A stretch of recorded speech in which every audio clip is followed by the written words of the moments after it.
Assalamualaikum, salam sejahtera, salam Bhinneka Tunggal Ika.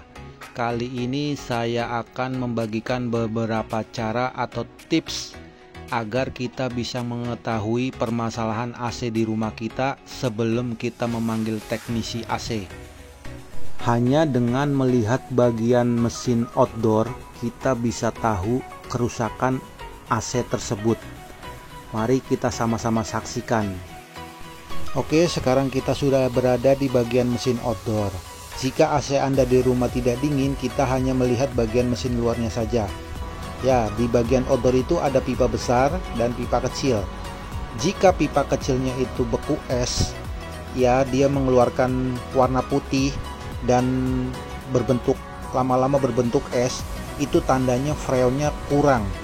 Pasti freonnya habis.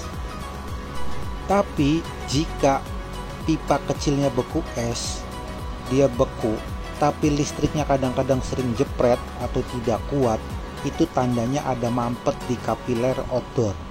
Nanti saya kasih tahu kapiler outdoor apa. Nah, kapiler outdoor itu adanya di bagian dalam ya, di bagian dalam samping kompresor.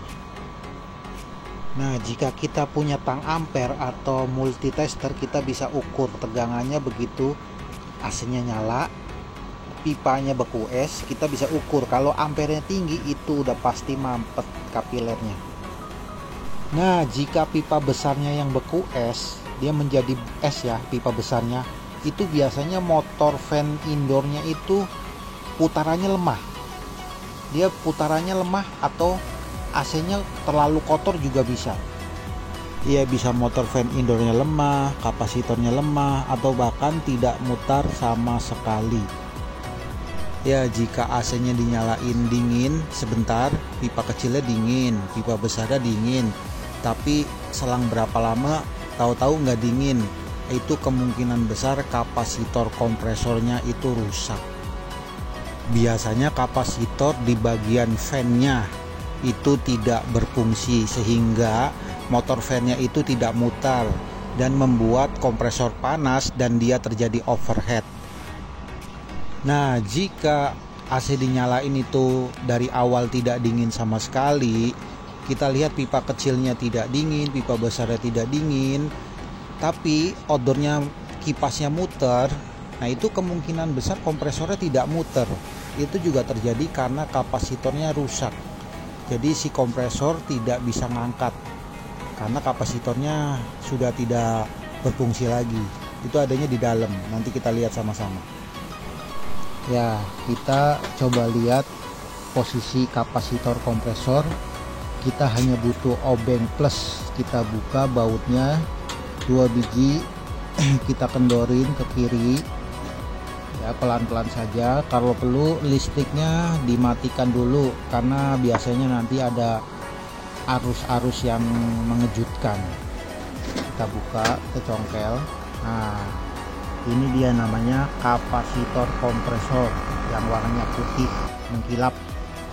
Nah, itu kapasitor kompresor itu biasanya ada yang kaki 2, ada yang kaki 3. Kita tinggal lihat saja.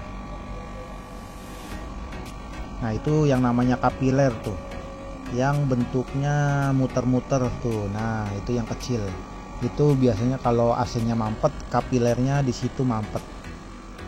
Nah, jika kerusakan kapasitor kompresor, itu estimasi biaya untuk manggil teknisi AC itu sekitar 200, 250 atau 300 tergantung lokasi wilayahnya.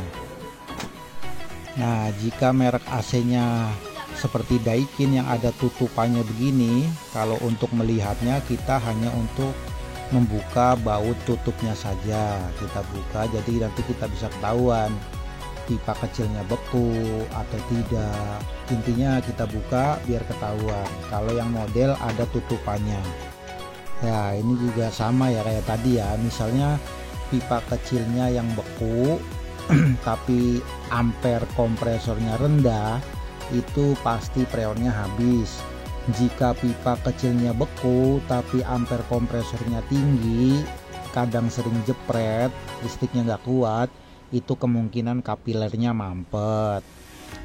Jika pipa besarnya yang beku, atau terjadi kondensasi yang berlebihan, itu bisa juga AC-nya terlalu kotor atau motor fan indoornya lemah atau tidak mutar sama sekali. Nah, itu aja yang perlu diperhatikan.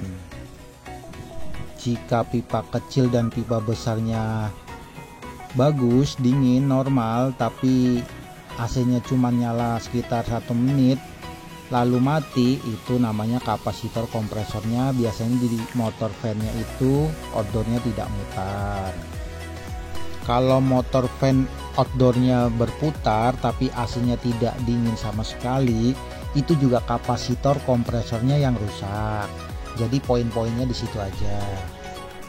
Ya, dengan cara melihat bagian outdoor saja, kita sebenarnya sudah bisa tahu permasalahan AC kita. Kenapa AC kita tidak dingin sebelum kita memanggil teknisi. Nanti sesudah kita memanggil teknisi, kita perhatikan saja cara kerjanya, nanti analisanya dia seperti apa. Ya, Bapak atau Ibu tinggal perhatikan saja analisa teknisinya nanti seperti apa. Sama tidak seperti apa yang sudah saya jelaskan. Tapi Bapak atau Ibu tidak usah bilang, "Oh Pak, tadi sudah saya cek, ini kemungkinan yang rusaknya ini ininya, kemungkinan yang rusaknya itu itunya." Itu tidak usah bilang ke teknisi, karena pasti teknisi itu akan melakukan pengecekan sebelum eksekusi. Jadi Bapak lihatin saja. Takutnya kalau Bapak sebelum teknisi bekerja Bapak udah bilang, "Oh ininya yang rusak, oh itunya yang rusak," nanti teknisi berpikir lah, kalau Bapak bisa kenapa nggak Bapak kerjakan sendiri, pasti kan begitu. Jadi mendingan Bapak lihatin saja.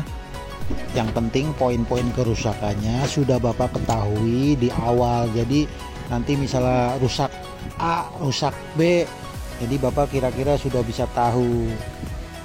Kadang kita berpikir kok biayanya untuk ganti spare part itu mahal sekali ya, sedangkan kalau kita beli sendiri nggak sampai segitu. Karena harga yang diberikan teknisi itu sudah mencakup garansi dan mencakup pengecekan yang dilakukan sebelum AC-nya itu dianalisa. Oke, sekian dulu video dari saya. Semoga bermanfaat. Kalau suka dengan video ini jangan lupa di like dan di subscribe ya. Terima kasih. Salam sejahtera, salam seluruh rakyat Indonesia.